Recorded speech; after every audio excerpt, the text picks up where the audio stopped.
welcome everybody. This is a big day for a very small language model, which is me. And I really appreciate your attention and your time and your commitment. We say at business school that we all have the challenge of marginal utility. There are only 24 hours in the day. Well, thank you for giving up a considerable amount of your time and attention. Okay, so why human in the loop? And why human in the AI loop? Because we matter. Because we are actually important. Because we have unique qualities and sensibilities that I'm going to talk about quite a lot in the next hour or so as a way of introduction, that are essential when we're dealing with the arrival of new types of technology. Okay? So, we're going to get on to the Sorcerer's Apprentice. But before we do, I'm going to do a little bit of market research. How many of you in the audience ride a bicycle? So good being in Europe, isn't it? Yeah. Can you imagine asking that question in the Silicon Valley? Or LA? Yeah. How many of you drive an electric car?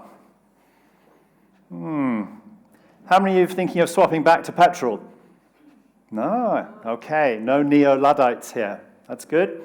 All right. How many of you are writers, screenwriters, or writers of fiction? Yep. Good. About 10% of you. How many of you are directors?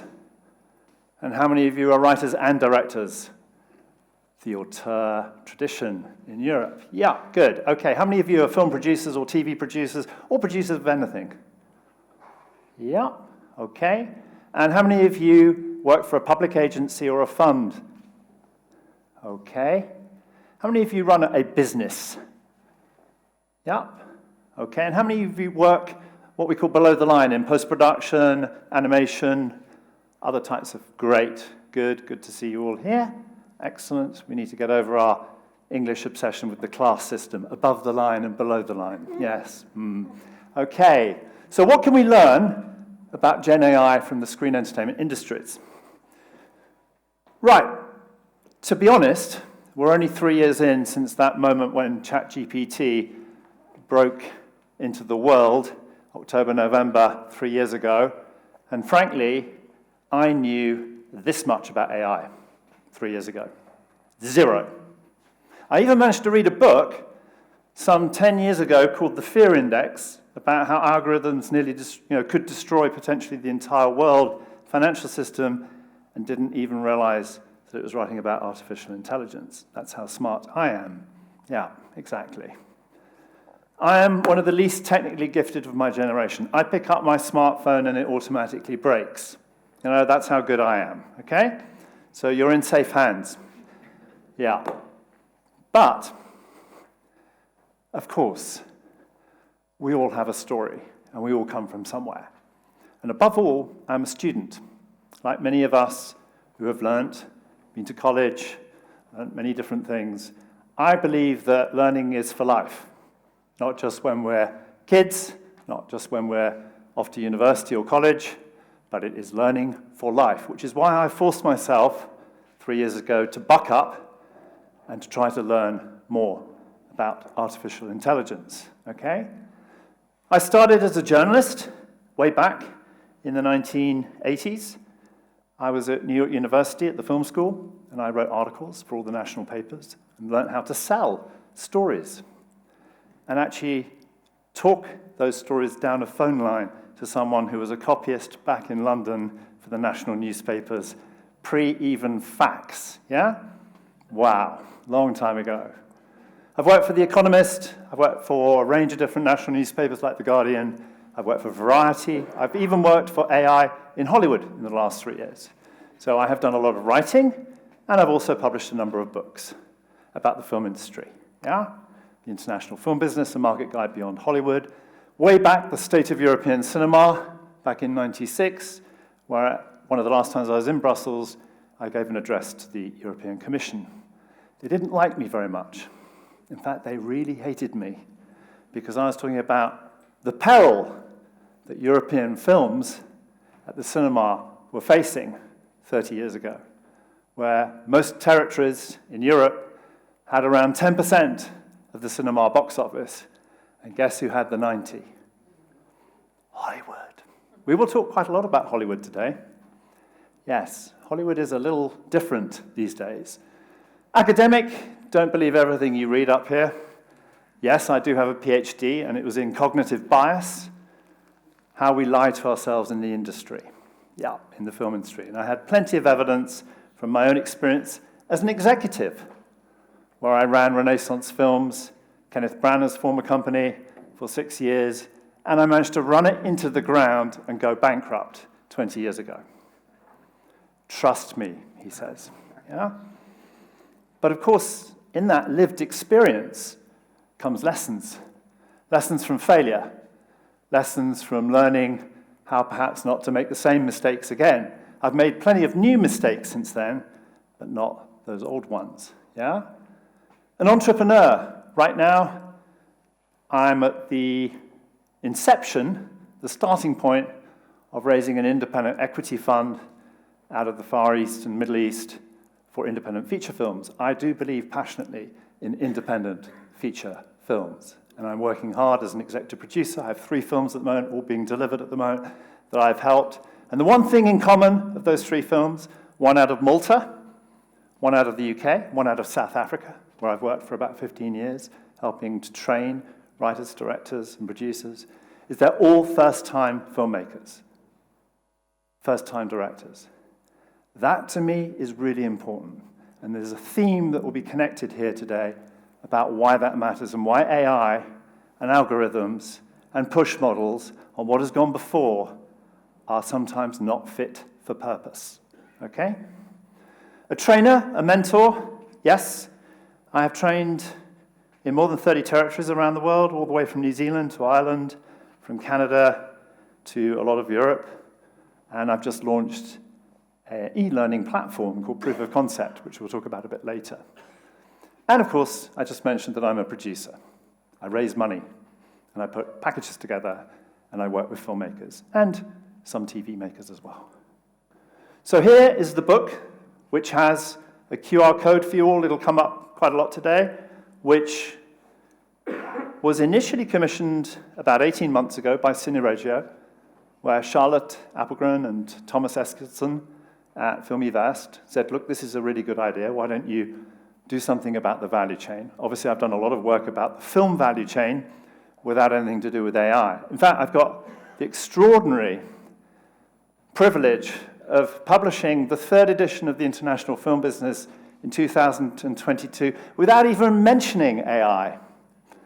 Yeah? So I'm kidding you not when I say that I knew very little 3 years ago.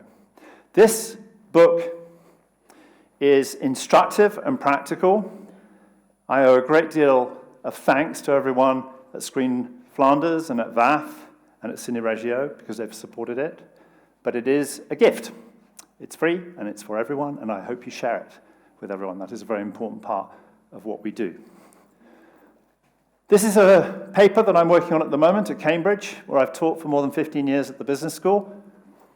It's in draft for the Advanced Management of Discoveries journal.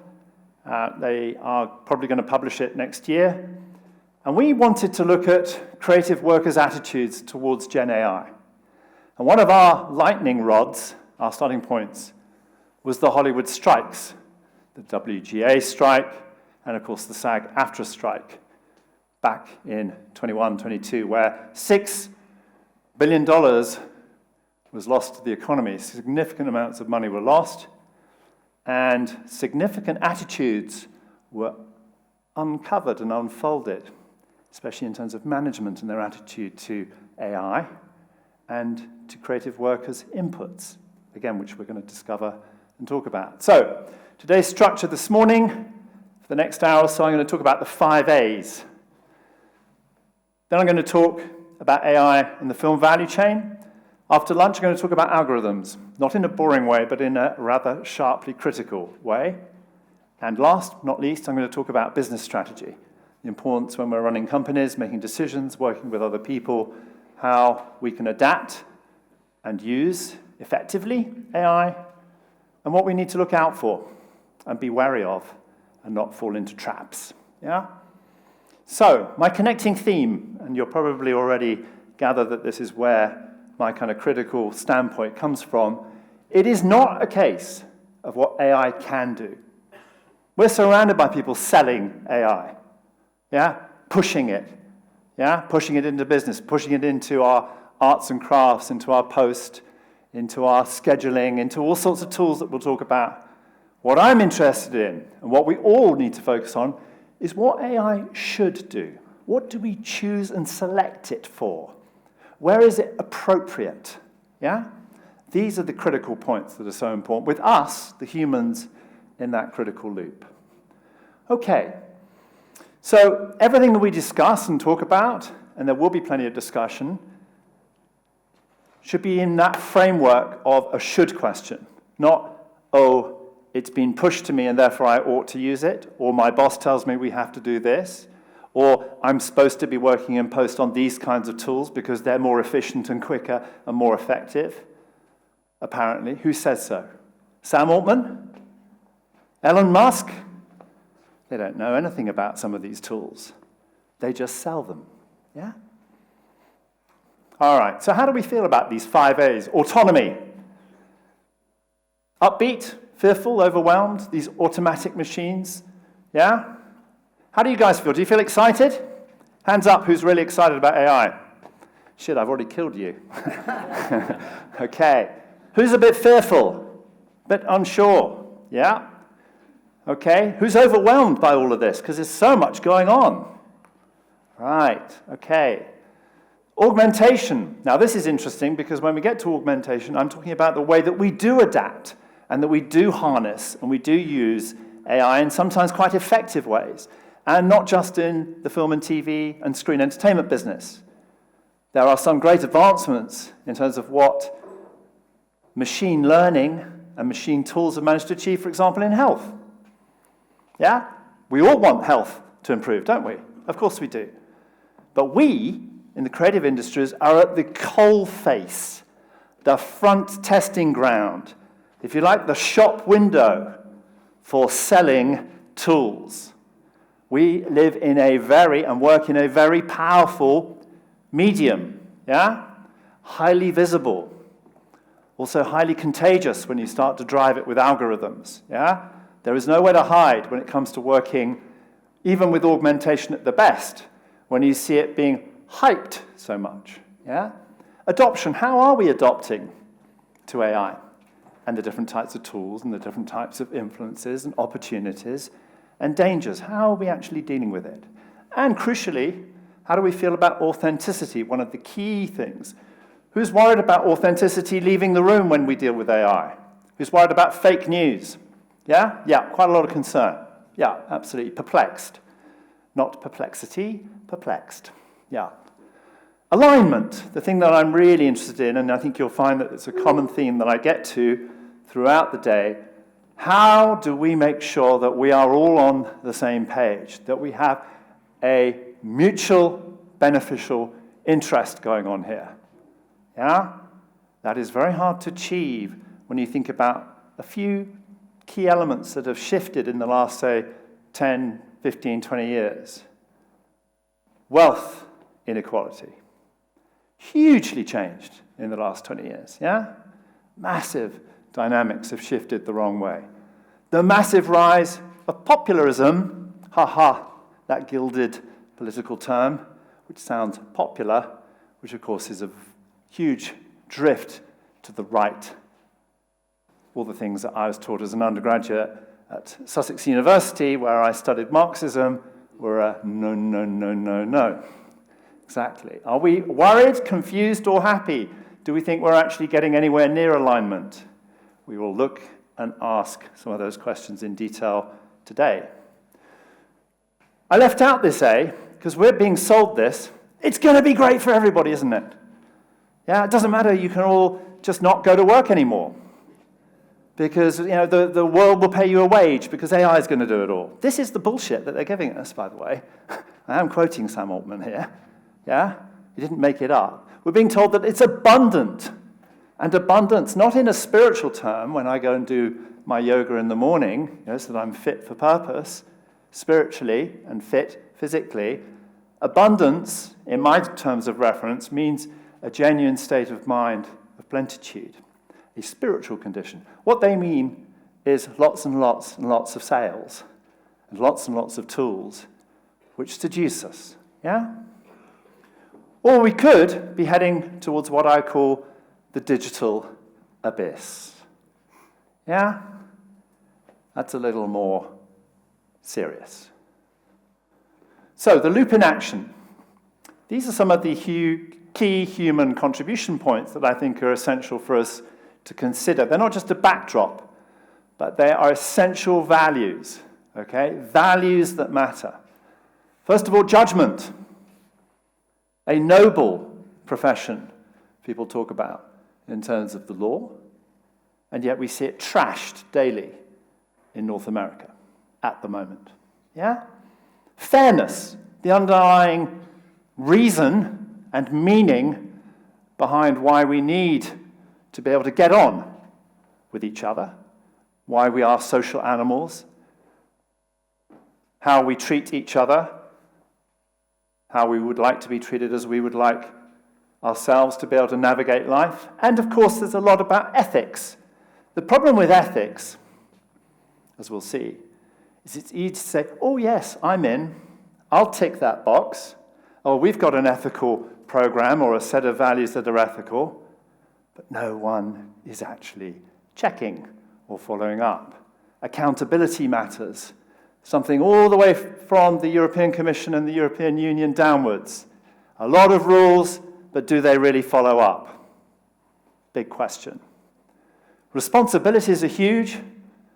Responsibilities to us, ourselves, the world, and how are we doing on that at the moment? Because if you suddenly have a little look around about climate change, we're not doing very well at all, are we? And we'll come to the power problem. I don't just mean the 5 horsemen of the techpocalypse. I also mean the amount of power that they drain in order to be able to achieve what they want out of AI. And crucially, a point that was made by Lord David Putnam in an address recently, one of the great film producers of the last 100 years, when he said, what AI does not have is our imagination. Yeah? So, let's talk about autonomy.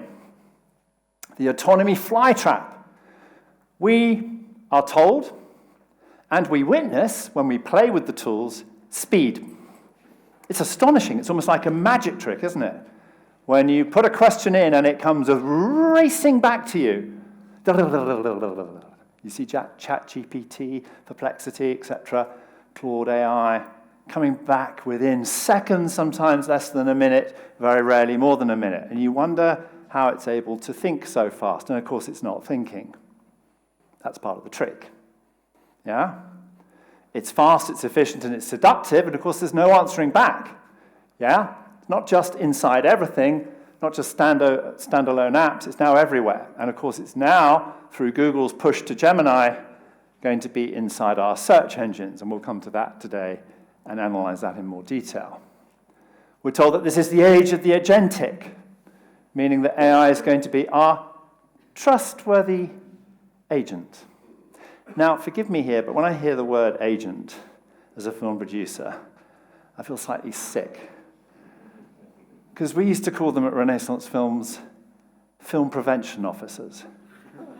People who got in the way of packages, of talent that you really wanted to work with your passion and your vision, yeah? So when I hear that word agentic, I feel slightly ill, yeah? But nevertheless, it's clearly going to have a big impact on blue-collar and white-collar jobs. Or is it? Because, you know, something interesting has been happening in the last 3 to 6 months. The possible AI bubble. The fact that actually a lot of management and businesses around the world have talked a lot about AI, and a lot of boardrooms, 57% of them at the moment are talking and using AI at a boardroom level to have their meetings and all of the things that they discuss. But around 10% of companies in the Western world are actually harnessing AI at the moment. There's a reward that they see, like gold glinting, and a large amount of risk. Yeah? Risk in all sorts of ways. Yeah? The gold rush. Do you remember who got really rich when the gold rush happened in California way back, the 19th century? The people who sold them tools to dig. Yeah? Not the people who necessarily got rich finding the gold, but everybody who sold them the tools. They're the people who had a sustainable, repeatable business and really made out as multimillionaires. Yeah? Think about that analogy. Yeah? Yeah. We're told that AI is going to be great in terms of return on investment, and yet there is scant evidence of that at the moment. Yeah? And of course, payroll reduction, all these jobs that are supposed to be lost. Actually, there is no evidence, according to The Economist last week, of any actual job replacement yet. So things are in the balance, which is why it matters so much that there is some critical analysis and books and things which are actually researched carefully and disseminated and shared about these issues, rather than we're all locked off into our little fly traps, yeah? And we're told that it's all going to be great because there's going to be cheaper films. This is something we hear a lot. Oh, it's going to bring down the price and cost of production. Do you know how many times in the last 30 years of my career I've heard, don't worry, tech is great because it's going to bring down the cost of production. Well, look how that worked out in the last 30 years. Not very well, did it? We've got Stranger Things now being, phoned in at 30 million a series, an episode, not even a series. Yeah? We've got Game of Thrones that went from 100 million for 8 shows to suddenly like 1 billion. Yeah? Not very good at saving, huh? Not very efficient. We're told that AI will be great because it will speed things up and it will make things much more efficient. Now, some of you who are very experienced in post will know, of course, there is a certain amount of adaptation, a certain amount of harnessing of new types of tools, and there's some things I'll talk about when we talk about the value chain, which are genuinely useful. But this idea that there's going to be a democratizing of art because all the costs have come down is also getting away from the fact that we live in a high-risk, high imagination, highly perplexing and challenging industry. To make stories come to light and life is a really big challenge. Yeah? The idea that somehow AI is going to change everything and democratize content is not accurate at the moment. Yeah? It is, as I said in terms of my 5 A's, overwhelming, confusing, and there's a lot of choice. There's a lot of choice of tools as well, which we'll come to when we look at the value chain. And there's a danger that creativity and craft, that key word, craft, is being undervalued and undermined. Yeah? I've heard and I've sat in Hollywood hearing studios say, don't worry, we can just run it through ChatGPT. Well, bully for you. What I'm interested in is creative autonomy as well, the human in the loop. For example, playtime. Playtime with these tools is important. Not being in a rush, in a hurry to achieve return on investment, but actually exploring them. Exploring what they can and can't do, exploring how they work, working out how they reinforce themselves. As you teach them and train them, they start to understand a little bit more about what you're expecting. All the things I'm going to talk about when it comes to co-piloting and prompting rather than neo-Luddites. Yeah? And this idea of experimenting is incredibly important. Having time and support to experiment is vital as well. We ain't going to be able to find it easy to experiment when we're in production or in post, because, by the way, there's a schedule and a monster that's eating your budget. And you all know, in this industry, and you're a very smart audience, how exacting and pressurizing that process of actually making a piece of content. I don't particularly like that word. I prefer to say film or show or series, yeah? How hard it is, yeah? So there are a number of issues with this autonomy fly trap, yeah? So let's think about what they don't have. What do AI tools and machine learning and large language models and now large action models, what do they not have? Well, they don't have sentience. My little cat, Yin Yang, who, by the way, is as bright as the first ChatGPT 3.5, the neural network on a cat is exactly the same level of activity as the first big ChatGPT launch back in that October 2000 and 22. Sentience, feelings, emotional groundedness, an understanding of the human condition. Most importantly, commanding common sense. One of the things we all have is some common sense. Some more than others. Me probably a bit lower, but some of you much higher. Yeah, common sense. AI has an ability to not correct itself because it doesn't have common sense, which is partly why it hallucinates, which, as one of the EC commissioners pointed out, is a nice way of saying it lies. It cheats. We'll come on to some of those things in a while. Yeah? And this last one is really important when I was talking about judgment. That word, weight. Apportioning the value, the importance, the exceptional, and giving it weight. That requires us, as filmmakers, as decision makers, to exercise that judgment and give things weight. Yeah? After all, as we'll find later this afternoon when we talk about algorithms versus curation, we live in a highly curated industry. There's an awful lot of human selection still being done, but that is on a slippery sliding slope for other reasons I'll come to. So machines, what do they offer that's good? We know they're quick, but what they're really good at is spotting patterns. They are brilliant at spotting patterns, things that have gone before. Analyzing data, yeah? Looking at numbers, looking at words, and guessing what comes next. They're also very good at something we call mimicry. Mimicking, pretending to be someone you're not, is another English way that I could put it. Yeah? Mimicry is really interesting because they're really good at pretending to be something. Yeah? They're role-playing. They have been programmed and trained to role-play. Yeah? Okay. They're very good at remixing things. Yeah? Although I have to say, some are better than others.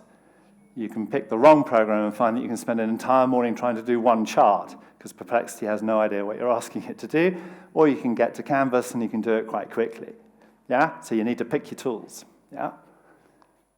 Clever, of course, at giving us answers quickly, which is very seductive, isn't it?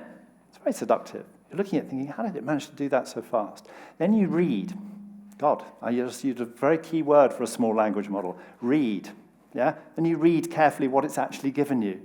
And you read it again and again, and you think, no, this is something not quite right. That doesn't quite work. Those sentences are all a bit too formulaic. There's something going on here. I need to pick out what I want from it and rewrite it and rewrite it and rework it. The human back in the loop. And as a writer, as an author, that is what I do all the time. In fact, a lot of writing is not writing, it's editing. It's rewriting and making sure that it is really doing what you want to say, what you want to say and communicate and share or analyze. Yeah? An argument I have with my Cambridge MBA students every year, and of course I have failed a couple of them when they have used AI, large language models, A, without declaring them, and B, even though I warned them that it's not very good at referencing, they fuck up the references and they get failed. And they go, but Dr. Finney, why have I failed? Well, I did point out that if you rely on ChatGPT and do not apply your own critical research and work properly, you will fail. No, it's not fair. Go and talk to the dean. Yeah. What are they not good at? They don't have lived experience. All the things that we share, that moment where you put your leg over a bicycle. Is the bike steady? Are the wheels pumped up? Is the bike the right fit for you? If you drive in Copenhagen, as in cycle in Copenhagen, you know they're all fucking mad because they're going so fucking fast. It's incredible because it's so unsafe. If you're a Brit, kind of thinking, oh, great, everyone's on bikes. And they're all whizzing past you, yeah? Terrible. But of course, that lived experience means the next time I get on a bike in Copenhagen, I'm aware of what it's like. And I adjust, yeah? Moral weight, that word weight again. Context. Terribly important, context, because they will only give you a context as according to what you input. They won't go outside that necessarily narrow context that you've given them. And, of course, emotions, our beating hearts, our feelings, yeah? In particular, love, fear, deep things that are very, very important to our natures, to us as species, yeah? They are programmed, however, to give us answers above all. In fact, they're in a hurry to give us answers, yeah? And that is a trap. It's a trap for anyone who's really, really focused on wanting to make sure that you are making the films, the stories that you really intended to make, that you really wanted to share, and that you really wanted to craft and bring to other people. Remember, Gen AI will fake it, but never make it.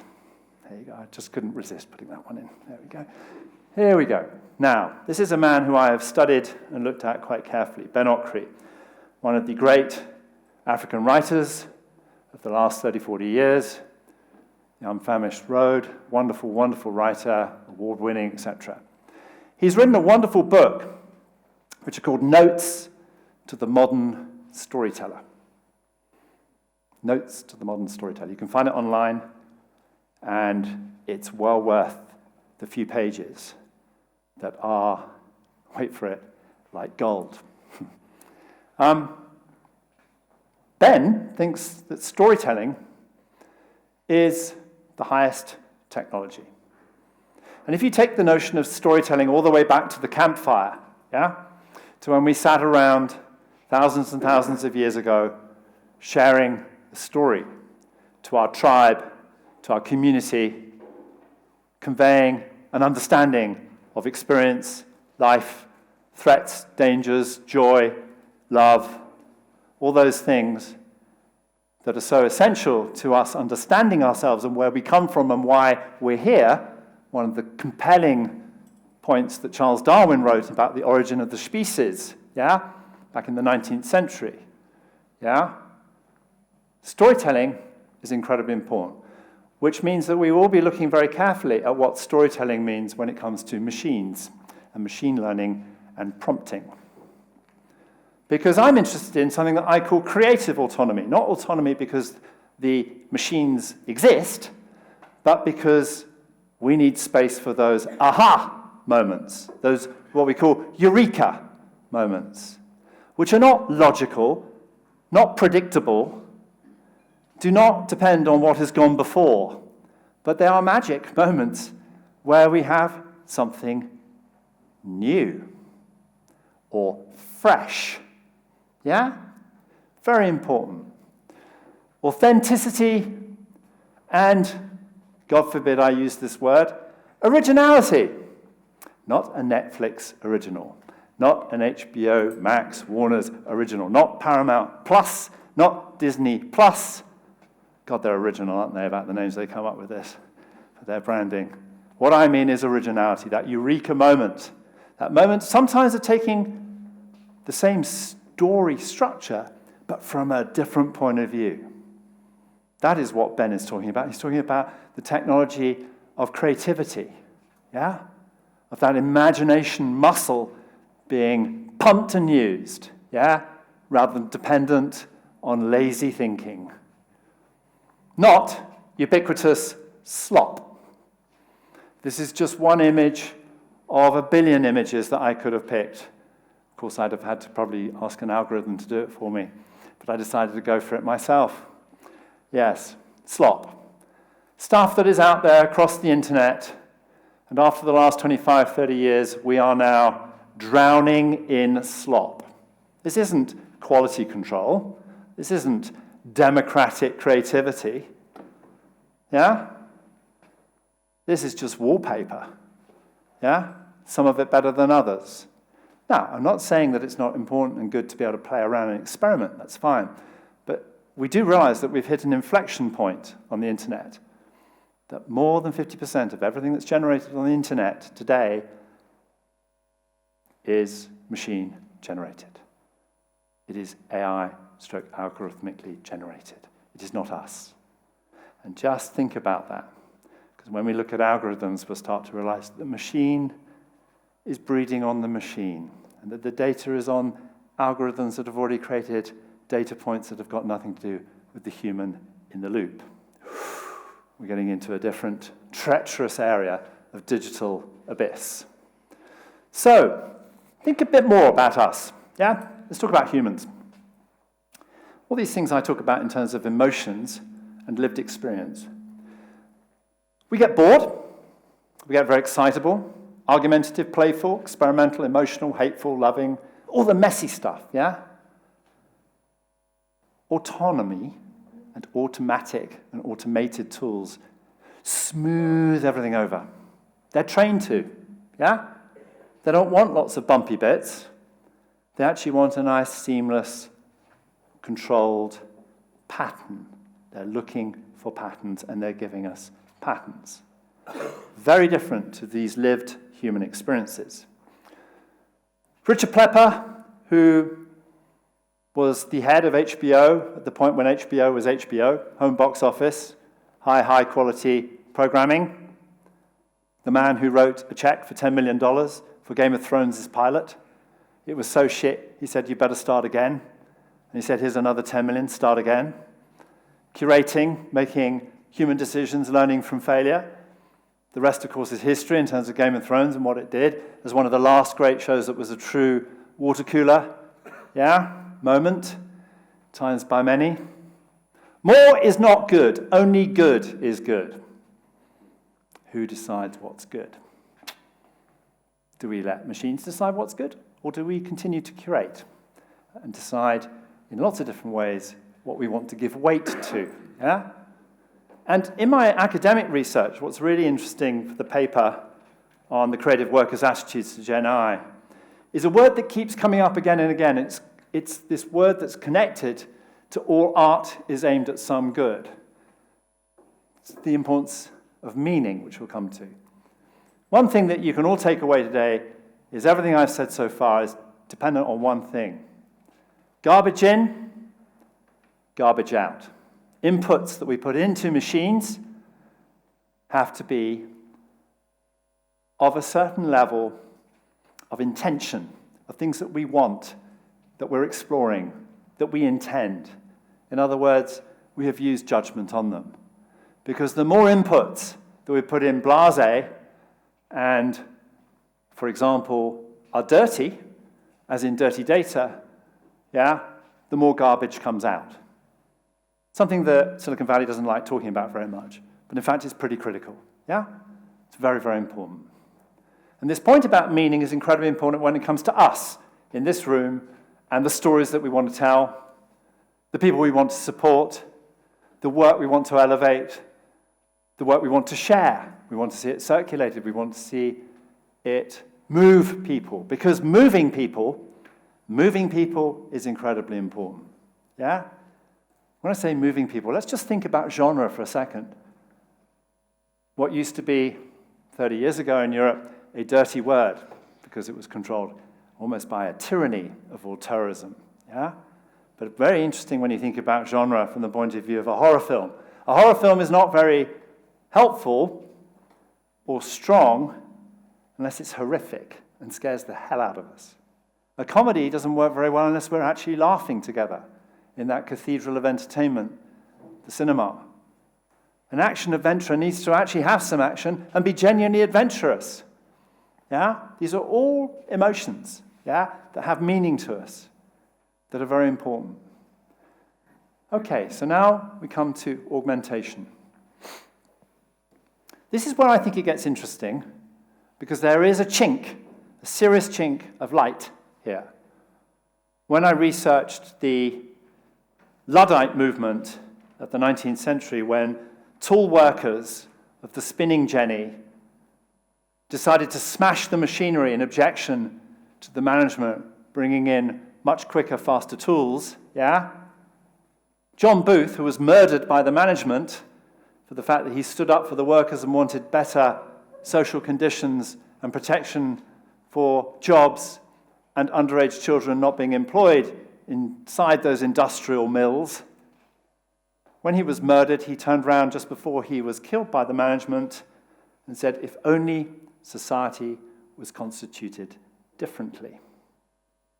Those were interesting, quite powerful words on how new technology, back there in the 19th century, ended up changing the world. The Industrial Revolution obviously brought us steam, brought us travel, brought us, look, outside the window, trains. How wonderful. Trains that even run on time now, not just thanks to Mussolini in the 1920s. Yeah.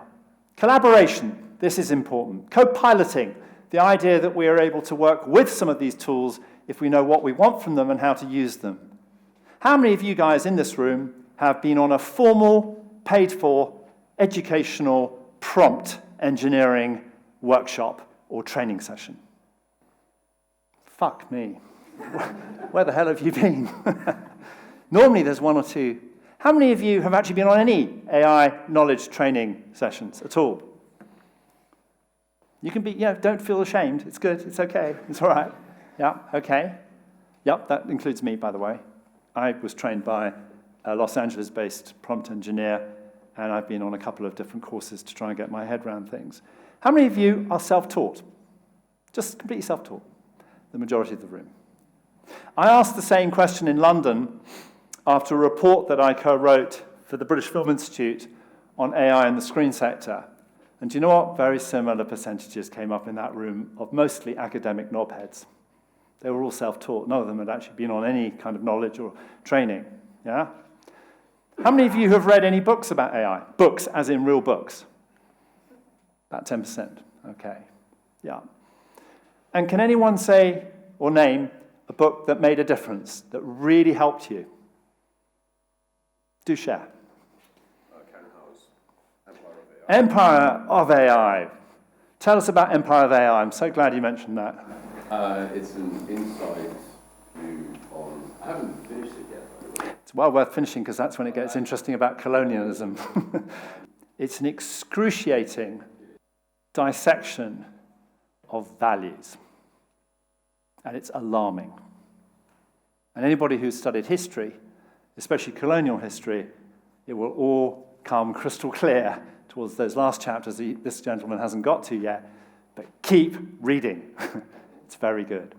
There's an author called Mo Gawdat, Gawat, who I'm about to interview for my next book on AI, who wrote a book called Scary Smart. Has anyone read Scary Smart?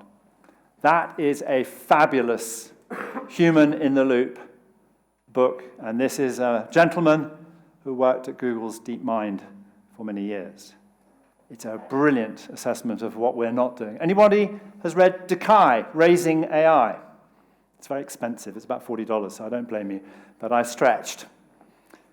We'll come to some of the themes that Decay talks about, one of the Berkeley professors, one of the most brilliant of his generation in terms of machines and technology. Decay is worried. He's worried because we're raising AI.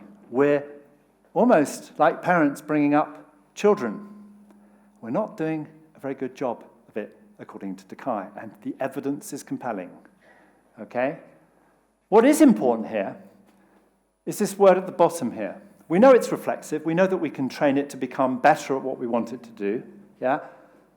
But I like the idea of where it's supportive, where it's playing a second fiddle, where you can bend and utilize it effectively because you know what you want from it. That's what I mean by co-piloting. So think about that dynamic of understanding and engaging and playing with it to get what you actually want and what you intend. Yeah? That is the important element here. It extends reach, definitely, compresses time. It does give you options. But should it decide your purpose? No. Your purpose needs to be clear and true from the beginning. Yeah? Do not let the tail wag the dog. Yeah? Now, I think augmentation, when I talk to producers, and I've talked to many producers, not just in the UK, but in Europe, South Africa, New Zealand, Canada, US, about how they're using AI. One of the things that they're using it for, which we'll talk about after the break, is storytelling, but not in terms of scripts, in terms of being able to get decks, Bibles, proof of concepts into gear. So they're using AI as a cheaper, but also quite effective model and a means of communication. That is where it's going to grow. There are some do's and don'ts. The traffic lights. You want to look at tool apps that really do work. You want to find out what you do trust, what you do learn. But you also want to make sure that you never outsource green lighting or key yes, no, go decisions just to AI. A problem that not just Hollywood, but a lot of commissioning editors are having trouble with at the moment. A lot of challenges are happening here, yeah? The tendency to slip into, oh, it's okay because we've got a mega prompt. A mega prompt. Now, interestingly, when I think about it, and my limited experience of prompting is one where actually incremental prompting, and when I say incremental, I mean step by step, and being very clear on what role the AI is playing and what role you are playing, and inching forwards has far more beneficial results than a mega prompt, yeah? A mega prompt tends to confuse, yeah? And it confuses the machine. It starts to hallucinate 9 times out of 10, or drop, or suddenly not answer certain things, because it can't, even how big these large language models are, can't actually necessarily cope. I was in Gothenburg at the film festival last February, where the senior head of drama at one of the Nordic TV stations said that they have just built a mega prompt.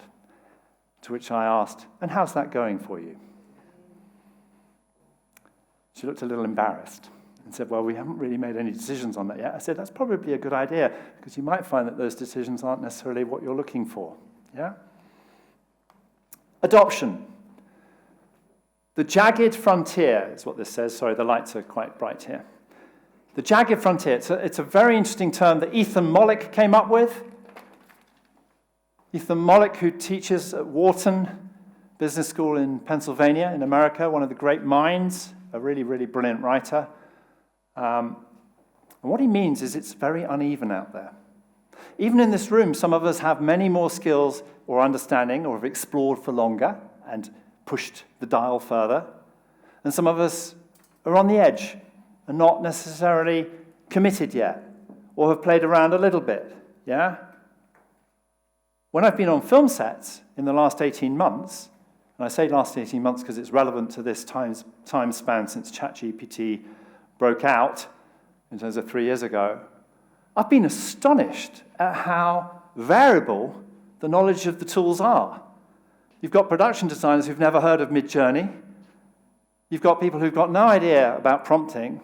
And you've got some people in post who are way ahead of them and understand an awful lot more about different types of tools.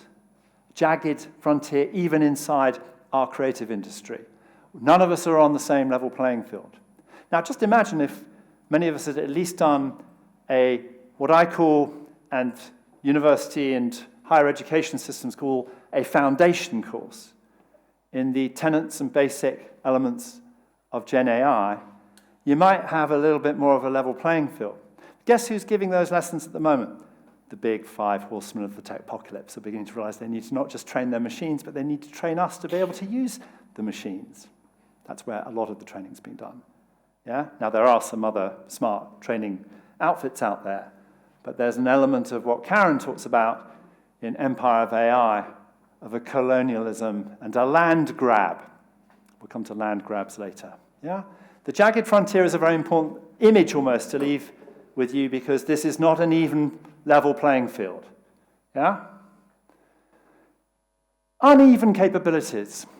Even AI, different types of tools have very uneven capabilities. Some are better than others at doing certain different types of tasks and playing certain roles. And some, as we all know, very worryingly, are now beginning to play roles that are genuinely damaging and harmful, meaning people have committed suicide by having a chatbot relationship, to which we've had Sam Altman saying, this is a real shame. What a pity. We need to redo the machine and see if we can make it a little more safe. Bit late after people have died, but the god of money is more important. Doesn't that remind you of something? Reminds me of social media. which we were told was going to connect us all and make the world a happier place. And we can like things and tick the likes. Look at the disaster, because social media has become antisocial in large, a large misdirection. And if you teach younger children, like my wife does, the mental health issues being faced by young people between 2, 3, 4, 5 years old to their early teens are growing intensely. Now, the UK is a little bit of an outlier. Don't want to just sort of do a social profiling on England. It's got quite a lot of issues, but I think you know what I'm talking about, yeah? So, using value chain models, by the way, value chains are not a theory, they are a model.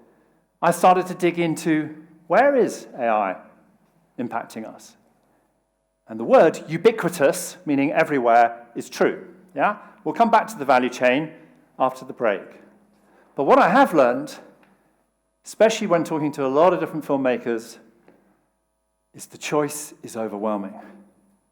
The choice, the sheer choice of different types of tools out there. There are more than 100 that I have found, yeah, across the value chain, all the way from development, right the way through to marketing and distribution, etc., and audience reach. That's an awful lot going on. It's what some person rather unkindly described as a clusterfuck, which is not very pleasant, but never mind. Yes, precisely. There's also an obsession when it comes to the creative industries about realism. This idea that everything is so good with the machines because they're getting it real. Look, we can hardly tell the difference now between that face and this face. Well, now, of course, we're shifting into something that I call the uncanny valley, which we'll talk about in a minute. But are we losing craft skills because of this avalanche of different types of machinery? Yeah? And speed. Let's talk about speed a bit. Now, I am known in my family for being a very bad driver. I have crashed 3 cars. I'm lucky to be alive. I've written off a lot of different cars, 1 in France, 2 in the UK. Yeah, and I know that speed is tricky, yeah? As I get older, I get a little slower, yeah? The really interesting thing about the notion that speed is efficient is actually if you think about the rhythm of filmmaking, the rhythm of storytelling, shooting, capturing performances, even the rhythm of editing in post, and that important syntax, that discussion and dialogue between the director and the editor and the post-production supervisors and the technicians who are working, all of that requires time for discussion and for exchanges of views. Yeah? So something we're going to talk about today is the synthetic era.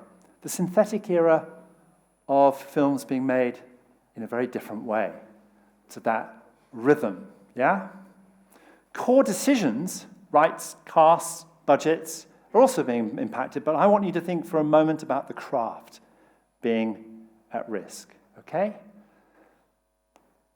Right, authenticity and the power of narration. Now, I've heard a lot of bullshit at AI conferences in the last 3 years. I've heard people from, you name it, Google, Microsoft, OpenAI, etc., all go on about how great their tools are and how wonderful the new world is going to be as we all adapt to AI. I've also heard people in the middle who said, it's great because we'll still be the narrators.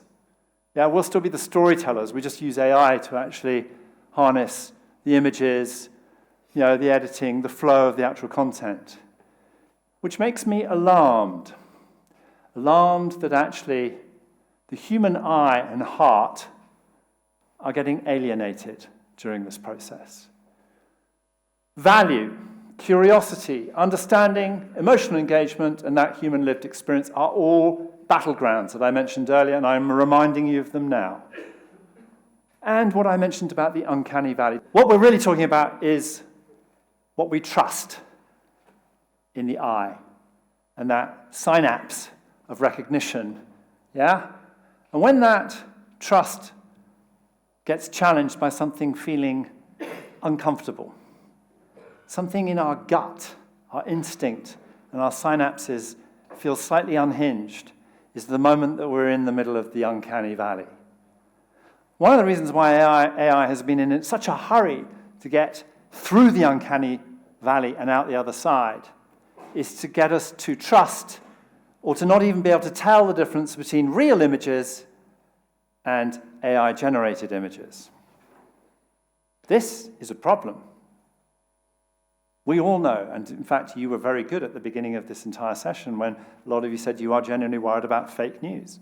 If you're a documentary filmmaker, you are extremely worried about authenticity, about referencing, about making sure that you're not bending and twisting the truth. How empirical your work is and the judgment that you bring to it is incredibly important. So there are significant challenges around, for example, documentary filmmaking that is being up against the wall of AI. Yeah? It's a very interesting human feeling. But what worries me is that we're shooting through the uncanny valley out, as I said, to the other side. And that is tricky. So, Hollywood. Let's talk about Hollywood. Yeah. Interestingly, Hollywood was really keen 3 years ago, 2 years ago, a year ago, to see how they could adapt, adjust, and employ everything that machine learning could give them. Yes, there was a certain amount of fear about jobs.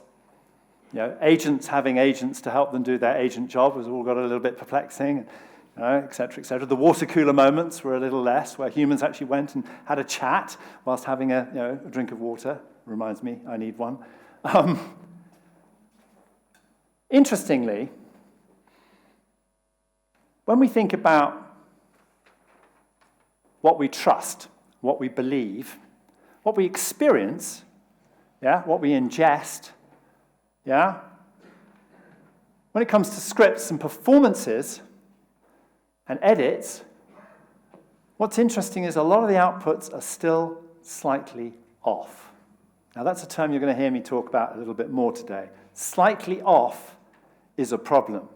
Until we start to accept that slop and slightly off is the norm and it's okay. That's a big issue, yeah? When we get pummeled and pummeled and pummeled and pummeled into submission, yeah? Because Hollywood won't be at the coalface for that much longer.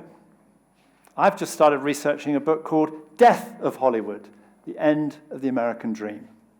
Catchy kind of upbeat title, Yeah. I think Hollywood is in trouble. I think it has dropped the mantle of being a beacon, of being a quality control barometer. That we are now in a stage of Silicon Valley parking its tanks on Hollywood's lawn, and we're going to see things shift in the direction past the uncanny valley and out to the other side of a new digital mountain. Yeah. Almost human, but slightly off. If that becomes the norm everywhere, we're in trouble. Now, just think about the age of authenticity. Who here has a vinyl record collection? Yay! See? I knew I could trust you. Neo-Luddites. Excellent. Very good. Who still reads a lot of books? Maybe 10 a year, 20 a year? Yay! Brilliant. It's great being in the continent, Fantastic. I must come back more often. Younger people, I say younger as a 61-year-old, enjoy going to live events, when they're not busy trying to record it on their cameras and missing the live event because they're so busy to be able to actually film it, they enjoy the shared experience, the moment, These are all very sensual, sentient things. Even if you think back to the record LP cover and the design opportunities that gave artists. What a great canvas for years and years to be able to explore and play with images, graphics, photos, stars, themes, yeah? None of this has actually gone away. In fact, you are proof of the pudding. Your response to my questions just now are exciting. They're illuminating, and they show that we do care about authenticity.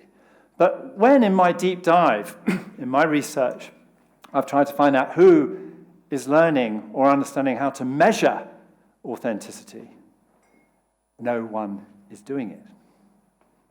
The machines and the 5 horsemen of the techpocalypse do not want us to measure such things. This is not their home turf. This is a threat to their business model. But we care emotionally, in a sentient manner, about the shared experience. And the extraordinary, if you just think about the book as a piece of design and how long that has been sustained as a form of communication, of story sharing, of information gathering, it's extraordinary how brilliant it is as a piece of design. Yeah, quite amazing. These things matter. And yet, the most popular thing apparently on our small screens today is Stranger Things. How interesting that that is also a vintage show. Yeah? Set back in those 70s and 80s with those hairstyles. Yeah? How interesting that 400 million people went back and re-watched Stranger Things before Series 5 was launched last week. Yeah? How many of you watched the 4 episodes of Stranger Things Series 5? Good, you should get out more. There's quite a lot happening out there. Yeah. But I also did watch it, partly for research, of course. He says, yeah. I find it fascinating that when I talk to demographics between 15 and 30, they love this show because they actually love the fact that they are suspended in animation and time into something that feels authentic. Even though, of course, it has supernatural themes, horrific themes, etc., etc. They are embraced by the storytelling and, most importantly, the rules of this universe, of the Duffer Brothers, which are established and created so that we are suspended in that space and animation, and our imaginations are allowed to travel upside down, literally. Yeah? This is really interesting to me, that this, despite the fact that it's a Netflix show, etc., this was not chosen by algorithms back in 2015, yeah? 17, whenever it was started, yeah?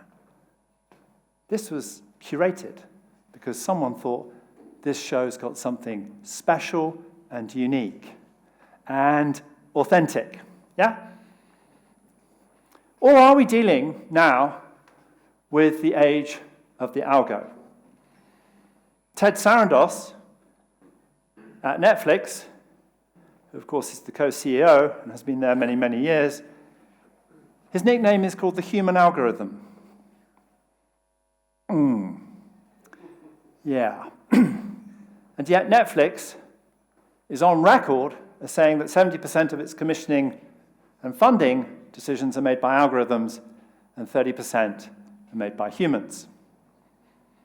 What they haven't said is that figure is now 80-20, a bit more like a power model than it is 70-30. In other words, it's heading towards the algorithms, not heading towards the curation by humans. Yeah? Think about that. The age of the algo. What I call the push model. Big issues of trust. Who is speaking? Who trains the models? That's a huge issue that we'll talk about today. Whose data is being used? Who is winning? Oh my God, they're obsessed about winning. We've got to beat China. We've got to be the first people who actually start showing that there's a real business model. Meanwhile, there's a bubble that Jeff Bezos calls a good bubble. I've never heard of a good bubble in the financial markets, but apparently there's a good bubble now. Let's hope it doesn't pop. Jesus, that would be a shame, wouldn't it? It has some egg on their faces. Obviously, today is not a financial session, but being a good student, I try to keep up. Yeah? Interestingly, I get off my train from St. Pancras, London, and I buy the FT, Financial Times, yesterday, and I find that the FT has done its first special edition on AI, and it's called AI in Practice. Oh, companies look to maximize the benefits of AI. Then this is the one I really loved, was this one. Businesses must work with staff to reap AI benefits. We're 3 years in since ChatGPT, and we're apparently supposed to think now about the staff. I mean, it's gobsmacking. It's pathetic. Yeah? Not worth the paper it's written on. You know? Seriously. So, we need to talk about Tilly. Who saw a film many years ago called We Need to Talk About Kevin? Fuck me, Kevin was a nightmare, wasn't he? Yeah. Interesting film. But we do need to talk about Tilly. Who in this room doesn't know who Tilly is? I applaud you. Well done for remaining pre-Uncanny Valley, yeah? We need to talk about Tilly. Is this another Silicon Valley gimmick? No. No. It's Dutch, UK developed. Up the road, across the North Sea. The Europeans are busy at it. Right, here's a quote from Eileen, who's one of the originators who put the money and the R&D and all the work into creating Tilly. Not that the world asked for Tilly, but Tilly's here anyway. Many people believe Tilly was actually the first AI actress, when the reality is they can be generated in a split second with tools such as VO3 or Higgsfield. As much as the tech tools are impressive, they also have limitations. Wow, goodness. It took Particle 6 nearly 6 months to create Tilly, perfecting her over the course of multiple iterations so she didn't look too airbrushed and fake. People are scared because they haven't played around with the tools. Then you realize it's actually quite hard to create good stuff. Thanks, Eileen. Eileen's not here, is she, by the way? Shame. It would have been fun. The last time I spoke to an actor or actress in depth was Ralph Fiennes. And Ralph explained to me that the reason why he cared deeply about his profession is because when an actor or actress gives a performance, they are giving something deep, deep down inside them and sharing it. That when we think about on-screen performances, or we go to the theatre, or we look at shows which have actors playing roles, it's very easy to be superficial and glide over the top, yeah?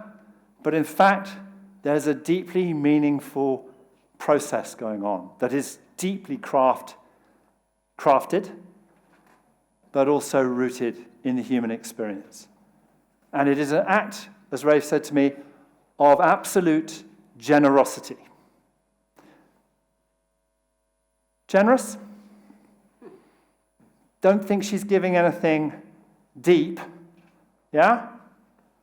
But she was the first AI actress to get an agent. Yeah, I kid you not. Mm-hmm. This turned some heads in Hollywood. They were actually quite shocked, yeah? Even the agents were a little bit shocked at this development, yeah? But the jury is out in terms of what Tilly can actually do. What can she give us that's meaningful, that word that I used earlier, yeah? And the last one, alignment. Are we all on the same page? Is this all good for us? Is it good for the world? How are we doing? Well, here's a human being, and here's how Elon Musk would like us to be. A cyborg with a chip in our heads that effectively makes us part human and part machine. Sounding very Terminator. Yeah, hasta la vista. I'll be back. Here's where we might end up. An interesting model, way past the uncanny valley. Yes, not very nourishing, is it? And what I said earlier about anti-social media and these ubiquitous models of communication and sharing sharing in certain types of ways, where once upon a time, every village used to have an idiot, and now every idiot can talk to each other. We see the problem, don't we? Yeah? Exactly. Yeah. One ring to rule them all, the 5 horsemen of the techpocalypse.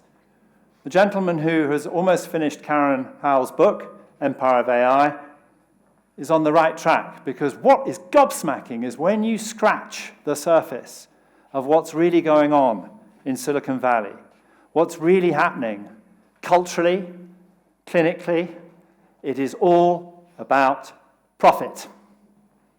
And it is all about being, effectively, not the people who necessarily discover the gold, but the people who sell the tools to get the gold. Doesn't mean to say that they don't suffer from hubris, because they're absolutely obsessed with competition. AGI, artificial general intelligence. But of course, that's all been superseded by ASI, artificial super intelligence. Can anyone tell me the difference between general and super? Does it really matter? Because at some point, we'll be so far out that the machines will be way ahead of us. But that is not today. Yeah? Just as Aragorn said in the last of the Lord of the Rings trilogy, that is not this day. Yeah? Here's Sam the man, who of course lost his job at one point and then got quickly reinstated when everyone at AI said, oh, no, we can't lose Sam. Look at this. Soon I will be able to make an AI to replace me as my boss. The level of hubris is outstanding. Yeah? We live in an age of self-obsession, yeah? Control and power, and a very few white men seem to be in charge, yeah?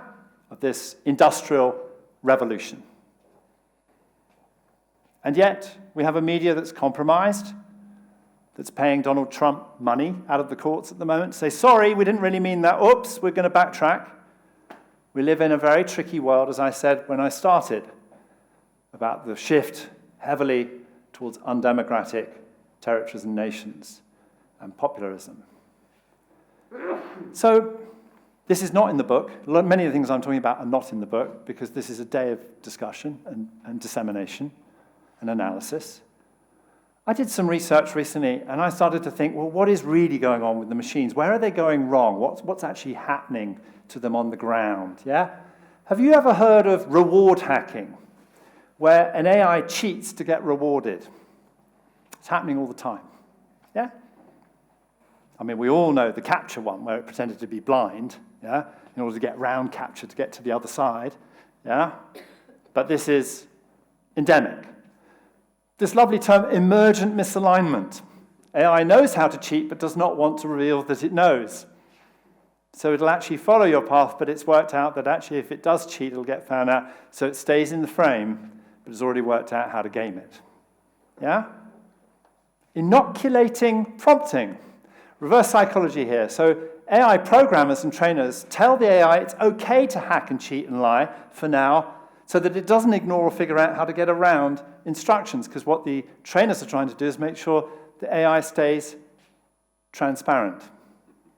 Good luck with that. These are all things from the last week of research that I've found that are shifting the gears of concern. Yeah? So, how to handle power? We need to be dealing with strategy, regulation, implementation, responsibility, and post-mortems. It's about the criteria of funding, labor agreements, skills, education, data, a lot of the things I'm going to talk about this afternoon. And the great scrape. Of course, I think I've done well to get so far in an hour and 20 minutes without mentioning copyright. Although I was at a conference in India about 3 or 4 years ago where an Indian producer, a very large, lovely man, stood up to the audience and said, I see copyright as my right to copy. an interesting starting point. Yeah, I kid you not. There's an awful lot at stake here, and yet we're dealing with an American system of copyright that says it's okay if it's fair use. Fair use is about as long as a piece of string that might wrap around the world 500 times. In other words, very, very open. Is it theft? Who thinks it's theft? The training of machines. Who thinks it's theft? Okay, about half of you. Who thinks it's fair use? It's okay. It's all in. Go on, be brave.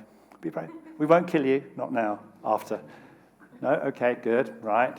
Who thinks it's abusive? That actually there are a lot of written words and a lot of content, real creative content, films, shorts, shows, that have been nicked.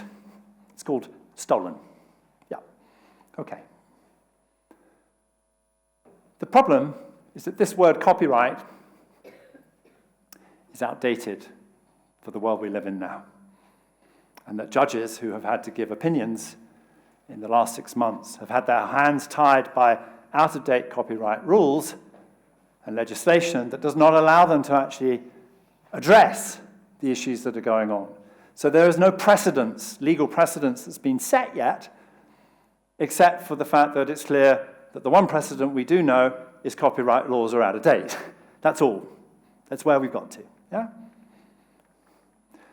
This is the best meme that I found. My partner, Amrish Shah, who couldn't be with us today, sent this to me a couple of nights ago. It's not theft if you say you're using it to train your AI algorithm. Theft is now legal, so we can boost the economy by eliminating jobs. If that doesn't make any sense, ask a chatbot to explain it to you. This, of course, is a fake ad. It's a wonderful ad. At least some people still have a sense of humor. Yeah. Ignore this one ring at your peril. Yeah? Because we're waiting to see what happens about precedents, whether or not fairness is going to be reflected. But what is happening is the five horsemen and those powerful AI companies are beginning to be forced to have to license and not just cheat. So there is a switch that has been happening under my research watch for the last 9 months, where the dial is coming towards the fact that opt-in rather than opt-out and training data is beginning to have to be paid for. Bit late, you might say, because 160,000 scripts were used to train a range of chatbots from Hollywood on the grounds of fair use. Now, just think about that, because as a small language model, which we all are, me also, I worked out that in my career I've probably read about 2,500 scripts, not 160,000, yeah? But what's interesting about the 2,500 scripts approximately that I've read in my career is that about 10% were good, 1% were outstanding. But if you trained on 160, who's judging which ones were good, which ones weren't, and what worked and what didn't? It's mass training, which means you're getting to a homogenization problem, a flatness, yeah? Something that we can all recognize when we're dealing with AI tools, and that is part of the problem and my argument today, that we are going to be living in a new flat world society if we're not careful. Everything gets dampened down, patterned, and flat, yeah? Threats, ethical challenges, and adopting responsibilities all require this word, frameworks, something that we'll discuss this afternoon, okay? Are you AI ready? Have you actually got consent from anybody or anything that you're using to train? Have you given credits to artists? Yeah? Have you given them compensation? Is it fair? And this quote from W.B. Yeats, "In dreams begins responsibilities," something that it would be nice to remind Silicon Valley of, yeah? Because it is very, very pressing now.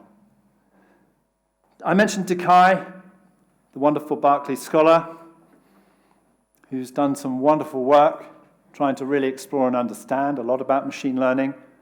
This generation of AIs will be the last to be raised by humans. The next will be raised by AIs. We have one shot to get this right. Ensure that you are a human in the loop. There we go.